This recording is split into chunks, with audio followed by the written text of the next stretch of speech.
नमस्कार। आज के इस विश्लेषण में हम सीधे विषय पर आते हैं। हम प्राचीन ऋग्वेद की गहराइयों में गोता लगाने वाले हैं, एक बेहद दिलचस्प मनोवैज्ञानिक रहस्य को सुलझाने के लिए। तूफान के देवता इंद्र की कहानी। देखिए, ये कोई साधारण पुरानी कहानी नहीं है, बल्कि हमारे खुद के दिमाग के काम करने के तरीके को समझने का एक शानदार माध्यम है। हम अक्सर इन प्राचीन देवताओं को बाहर मौजूद शक्तियों के रूप में देखते हैं, है ना? जैसे आसमान से बिजली गिराने वाला कोई देवता। लेकिन जरा सोचिए, क्या हो अगर ये महाबली योद्धा असल में हमारे ही भीतर मौजूद एक गहरी जागृत बुद्धि का प्रतीक हो। सच कहूं तो ये एक ऐसा विचार है जो इस पूरी कहानी को देखने का नजरिया ही बदल कर रख देता है। तो चलिए सबसे पहले बाहरी तूफान यानी इंद्र की उस मूल कथा पर एक नजर डालते हैं जो प्राचीन ग्रंथों में दर्ज है। इस मूल कथा में होता यह है कि वृत्र नाम का एक असुर दुनिया का सारा पानी रोक लेता है, जिससे भयंकर सूखा पड़ जाता है। चारों तरफ हाहाकार मच जाता है और फिर सामने आते हैं इंद्र, जो अपने वज्र से उस राक्षस के टुकड़े टुकड़े कर देते हैं और बारिश को वापस ले आते हैं। अब कहानी का दूसरा पहलू देखते हैं, वृत्र यानी हमारा आंतरिक अवरोध। अगर हम संस्कृत में वृत्र शब्द के बिल्कुल मूल अर्थ पर जाएं, तो इसका मतलब होता है वह जो रोकता है या ढक देता है।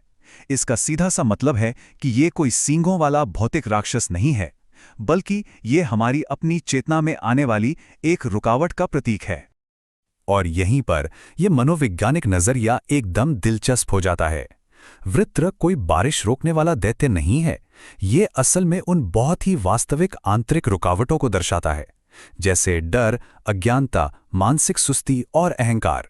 ये वो चीजें हैं जो हमारे विचारों के स्वाभाविक प्रवाह को पूरी तरह रोक देती हैं, एक तरह का मानसिक ठहराव जो हमारी स्पष्टता को खत्म कर देता है। तो अब सवाल उठता है उस निर्णायक मोड़ का। हमारी जागृत बुद्धि इस ठहराव को कैसे तोड़ती है? हमारी चेतना इस अंदरूनी उथल पुथल से आखिर कैसे लड़ती है? प्राचीन ऋषियों ने इंद्र को बुलाने के लिए जो मंत्र गाए, उनमें वे बार बार कहते हैं, हे उज्ज्वल प्रकाश वाले इंद्र, आइए, यह सोम आपके लिए तैयार है। यह सोम एक ऐसा रहस्यमयी अमृत था जो इंद्र की अपार शक्ति से बहुत गहराई से जुड़ा था। अब ध्यान दीजिए, सोम कोई साधारण पीने वाला पदार्थ नहीं है।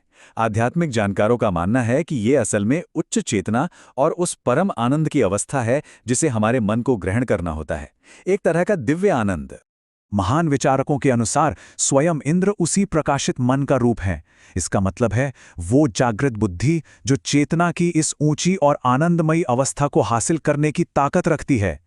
अब आगे बढ़ते हैं इस आंतरिक नायक की यात्रा के सबसे रोमांचक हिस्से की तरफ, वज्र यानी एक अचानक होने वाली अनुभूति। हम सब जानते हैं कि इंद्र का सबसे खास हथियार वज्र है, लेकिन अगर हम मानव मनोविज्ञान की बात करें तो हमारे दिमाग के भीतर बिजली गिरने का भला क्या मतलब हो सकता है? बात यह है कि वज्र उस अचानक से चमकने वाली अंतर्दृष्टि का प्रतीक है। यह वो अंदरूनी बिजली है जो हमारी उलझनों को चीर कर रख देती है और एक ही पल में हमारे सारे भ्रमों को चकनाचूर कर देती है, बिल्कुल एक झटके में। और इस झटके के बाद क्या होता है? यहीं से शुरू होता है चेतना का असली प्रवाह।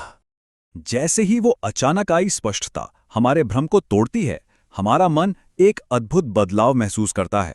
पुरानी कहानी में इसे फंसे हुए पानी के आजाद होने के रूप में बताया गया है, लेकिन मानसिक स्तर पर यह आध्यात्मिक प्रेरणा, रचनात्मकता, ज्ञान और अंदरूनी ऊर्जा का वो तेज बहाव है जो अचानक हमारी चेतना में वापस लौट आता है। देखिए, ये पूरी प्रक्रिया कितने बेहतरीन तरीके से काम करती है। हमारी चेतना पहले मानसिक ठहराव या सूखे से गुजरती है, फिर अचानक स्पष्टता की एक बिजली चमकती है और अंत में प्रेरणा का वो रुका हुआ पानी पूरी आजादी से बहने लगता है। अब आते हैं सबसे जरूरी हिस्से पर, आधुनिक जीवन में इंद्र का क्या महत्व है। जब हम आज के आधुनिक दिमाग की चुनौतियों को देखते हैं तो ये प्राचीन कहानी और भी ज्यादा असरदार लगने लगती है। आज हम हर रोज अपने अपने वृत्र से लड़ रहे हैं। ये वृत्र क्या है? ये है सूचनाओं का अत्यधिक बोझ, मानसिक शोर, जरूरत से ज्यादा सोचना और दिन भर के वो भटकाव जो हमारी सोचने समझने की क्षमता को पूरी तरह से सुन्न कर देते हैं। सच तो ये है कि हम लगातार एक आंतरिक युद्ध लड़ रहे हैं। एक तरफ है इस भटकाव और शोर की दम घुटने वाली पकड़, और दूसरी तरफ है हमारी अपनी स्वाभाविक इच्छा जो उस स्पष्ट और प्रकाशित विचार को पाना चाहती है। इस प्राचीन ग्रंथ का असली और गहरा संदेश यही है कि यह जागृत बुद्धि केवल हजारों साल पुरानी कोई मिथक नहीं है। ये हमारे ही भीतर मौजूद एक जीवित ताकत है जो आज के इस शोर शराबे और मानसिक अव्यवस्था को पूरी तरह से चीर सकती है। तो इस चर्चा के अंत में ये एक बहुत ही गहरा सवाल छोड़ जाता है।